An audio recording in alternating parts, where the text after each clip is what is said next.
Caprarola è un grazioso borgo medievale dove fotografiamo, da lontano, la chiesa di Santa Teresa, per poi raggiungere il piazzale antistante l'imponente Palazzo Farnese.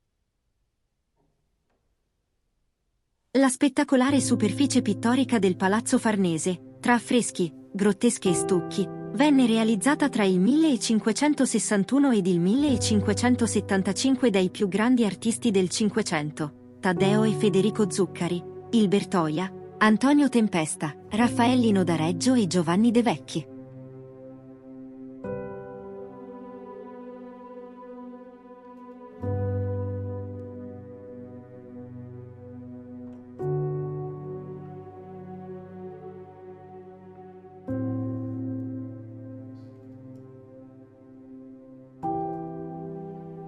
Il cortile circolare di Palazzo Farnese è un'eccezionale soluzione architettonica su cui si basa tutta la realizzazione del palazzo.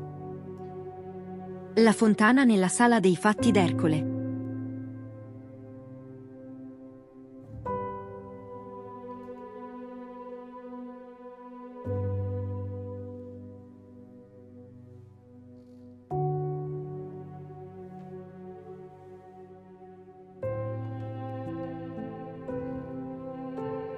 La Camera dell'Aurora. La cappella è un ambiente perfettamente circolare riservato esclusivamente al cardinale Alessandro Farnese, ed apre il percorso di visita vero e proprio del piano nobile. Ritratto del Vignola. Ritratto di Taddeo Zuccaro. San Pietro. Sala dell'Anticamera del Concilio. Carlo V rende omaggio a Paolo III. La tregua di Nizza.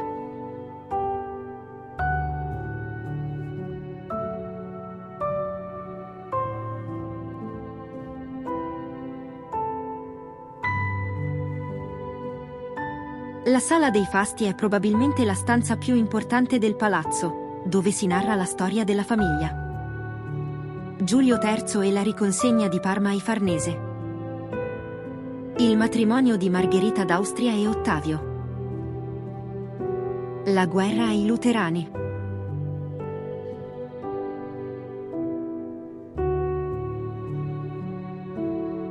L'incontro di Worms. L'ingresso di Carlo V a Parigi, nel 1560. Papa Paolo III nomina Pierluigi. Nella Sala della Solitudine, Aristotele. Catone. Cristo con San Giovanni e San Paolo. I Platonici. Solimano il Magnifico. La sfera celeste nella Sala del Mappamondo. La carta geografica dell'Asia.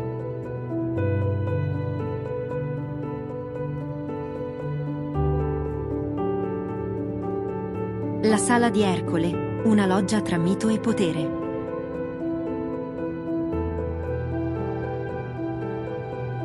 Ercole e l'Idra di Lerna. La città di Piacenza. La costruzione del Tempio.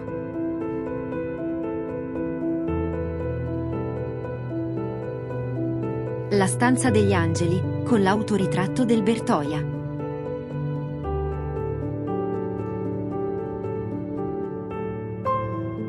La stanza dei Lanifici. Aracne sfida Atena nel tessere.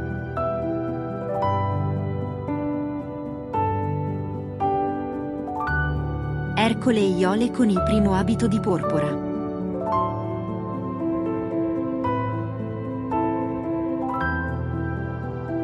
La stanza dei sogni.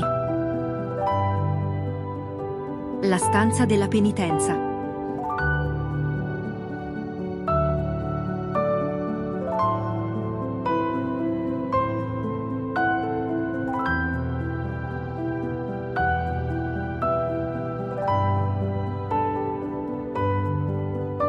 La casina del piacere.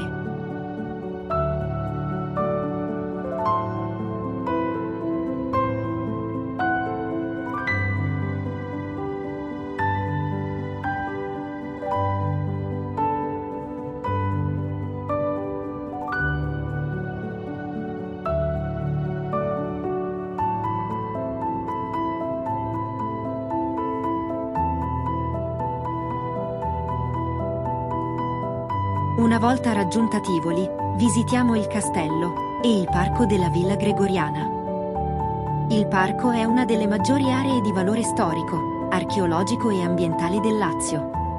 Si trova nella valle scoscesa tra la sponda destra dell'Aniene e l'antica Acropoli romana. È considerato uno dei più caratteristici esempi di giardino romantico, grazie alle sue peculiarità estetiche e paesaggistiche. Famosa è la grande cascata che abbiamo potuto ammirare in alcuni punti panoramici durante la visita.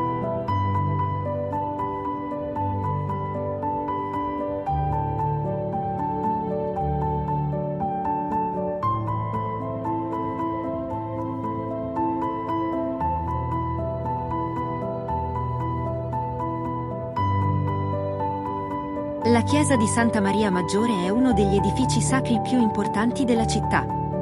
L'interno, a 3 navate, presenta cappelle laterali solo a sinistra. In quella centrale resta il bellissimo pavimento cosmatesco del XIII secolo. Nella navata destra vi è il crocifisso ligneo attribuito a Baccio da Montelupo, mentre nella navata sinistra si nota la cappella di San Francesco con affreschi attribuiti ai fratelli Zuccari. Sull'altare maggiore è stata posta una copia fedele della tavola attribuita a Jacopo Torriti, la quale si trovava in pessimo stato di conservazione, a seguito dei danni arrecati da un fulmine caduto sull'altare nel 1687.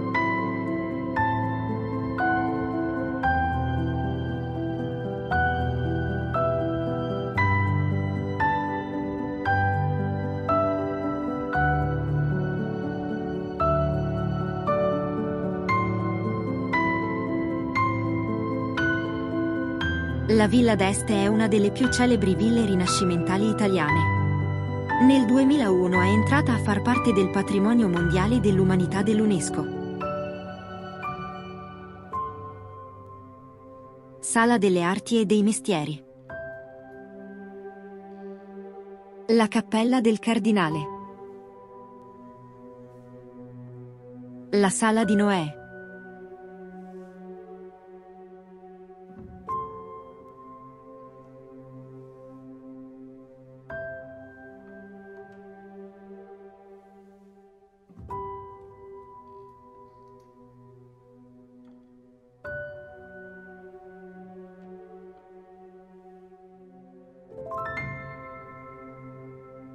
La Sala di Mosè.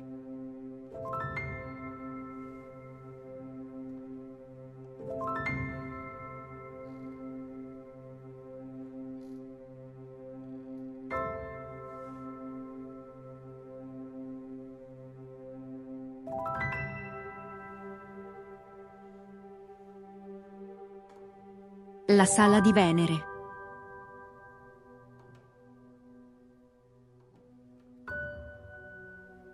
La seconda Sala Tiburtina.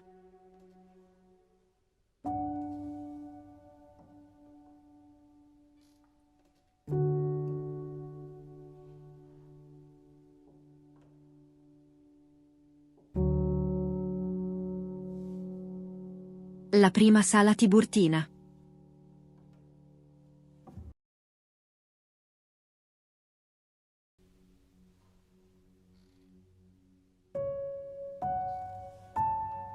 Il Salone della Fontana.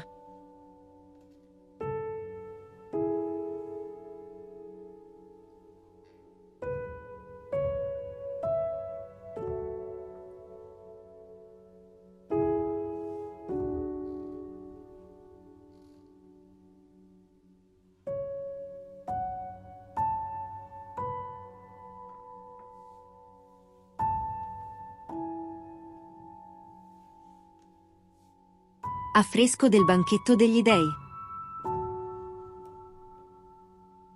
La Sala d'Ercole.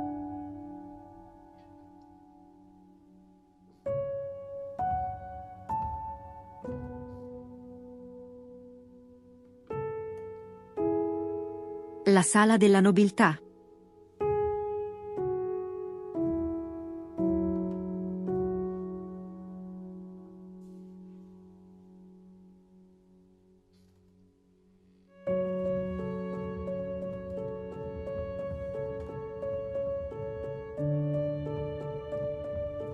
Dipinto di un busto di Pitagora.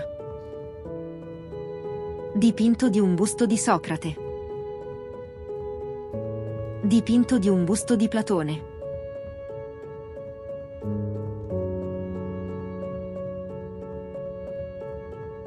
La Sala della Gloria.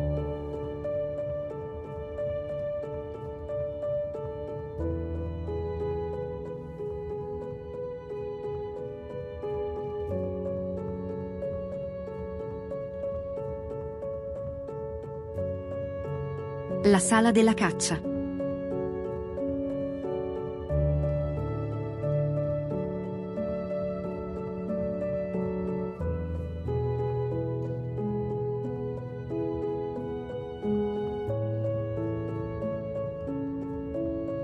La Gran Loggia alla fine del vialone.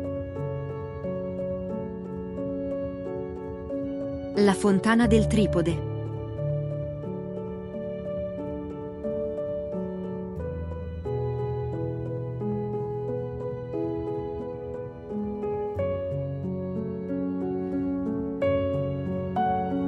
La Fontana di Europa. La Fontana di Pegaso. Le grotte di Igea ed Esculapio.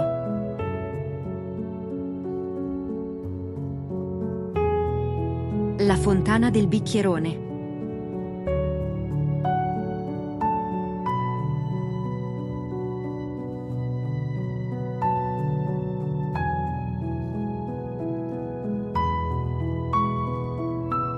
La Grotta di Pomona.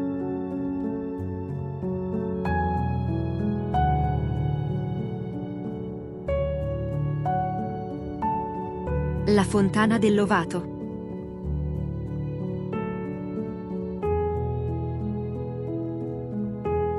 Le 100 fontane.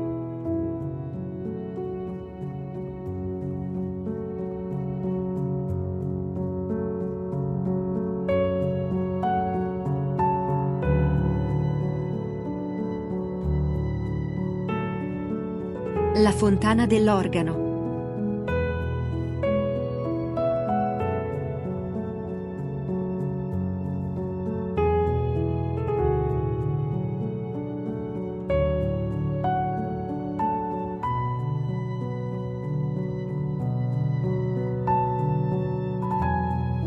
La Grotta di Sibille.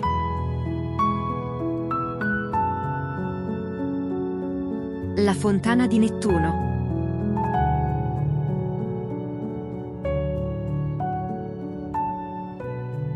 La Fontana dei Draghi.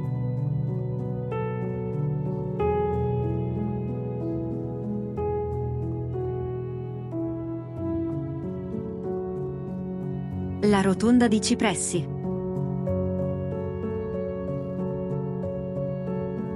La Fontanina rustica.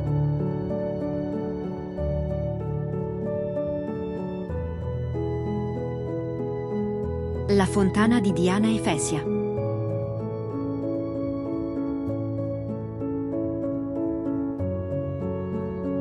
La Fontana delle Mete.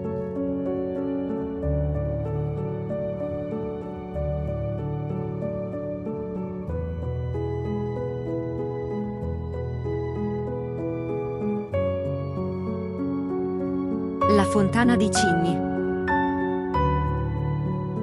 La Scalinata dei Bollori. La Fontana della Civetta.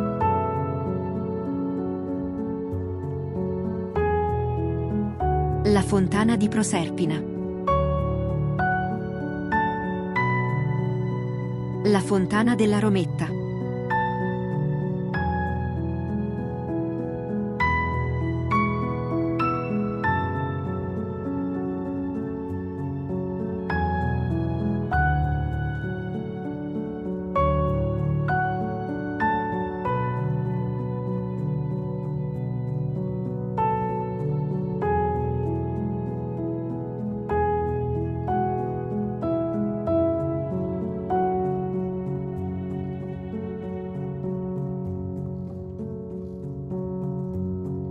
La Grotta di Diana.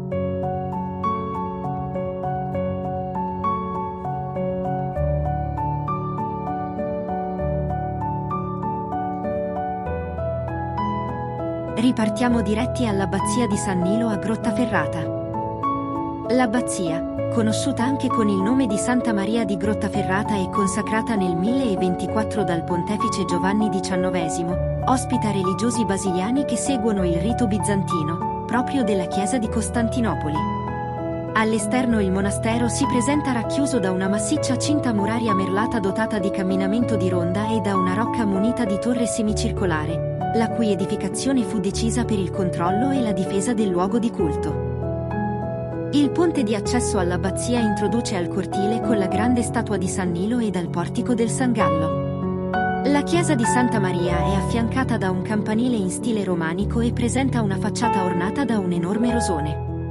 Gli ornamenti interni, originalmente in stile romanico, sono stati ricoperti nel 1754 da un fitto rivestimento in stucco di stile barocco. Il soffitto in legno è del 1577. Il pavimento in marmo policromo si raccorda al gusto del XIII secolo, mentre l'arco trionfale che divide la navata centrale dal presbiterio è decorato da mosaici del XII secolo con scene della Pentecoste. La navata laterale contiene la cosiddetta grotta ferrata e la cappella farnese con affreschi del Domenichino. All'ingresso dell'abside spicca l'icona di Maria col bambino di Gian Lorenzo Bernini. Alle spalle abbiamo il santuario con il baldacchino da cui pende la colomba argentata che custodisce il Santissimo Sacramento.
A Castel Gandolfo, iniziamo la visita dall'elegante Piazza della Libertà con il Palazzo Pontificio.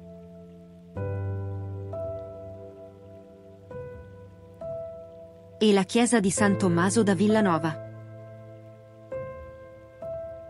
Una volta raggiunta Riccia, lasciamo il camper sulla via che immette al ponte che collega al paese e ci imbattiamo nella collegiata di Santa Maria Assunta. Il Palazzo Chigi, dove all'interno sono state girate scene del film Il Gattopardo di Luchino Visconti. La piazza di corte con la fontana del Bernini. Lungo la strada fotografiamo il santuario di Santa Maria di Galloro.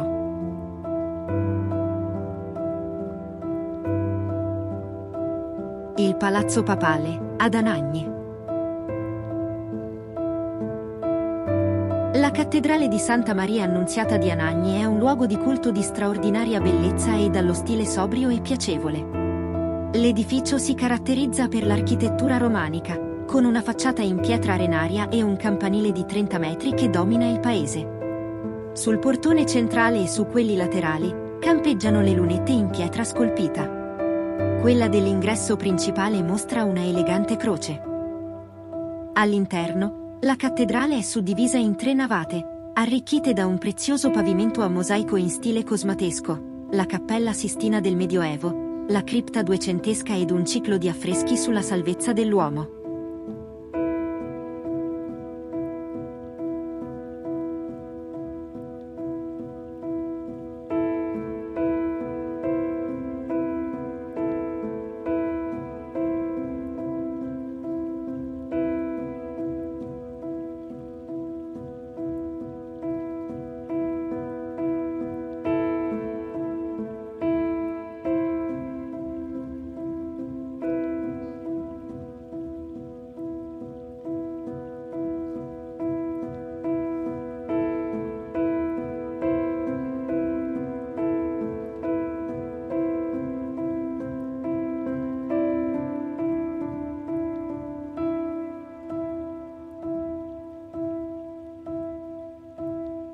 L'abbazia di Casamari è uno dei massimi esempi di architettura gotico-cistercense rimasto intatto fino ai giorni nostri. Conserva intatti la chiesa monumentale, ispirata al modello bernardino delle grandi abbazie francesi, il chiostro, la sala capitolare e il refettorio. In ambienti prossimi al chiostro si trovano un museo e la pinacoteca, dove si conservano reperti preistorici, antichità romane e dipinti seicenteschi di grande pregio. Nel perimetro abbaziale c'è la Biblioteca Nazionale dove sono custoditi oltre 500.000 volumi. La chiesa è a croce latina, con 3 navate di 6 campate, pilastri compositi, abside rettangolare affiancata da 2 cappelle per lato che occupano l'ultima delle 3 campate che compongono il transetto. Il grande altare con baldacchino in marmi policromi fu sistemato al centro del transetto nel 1711 dal cardinale Albani, che ha contribuito in tal modo a stravolgere il disegno originale della chiesa. Il complesso abbaziale è stato restaurato nel 1920 e all'inizio degli anni 50, ma i lavori hanno riguardato soprattutto gli ambienti monastici.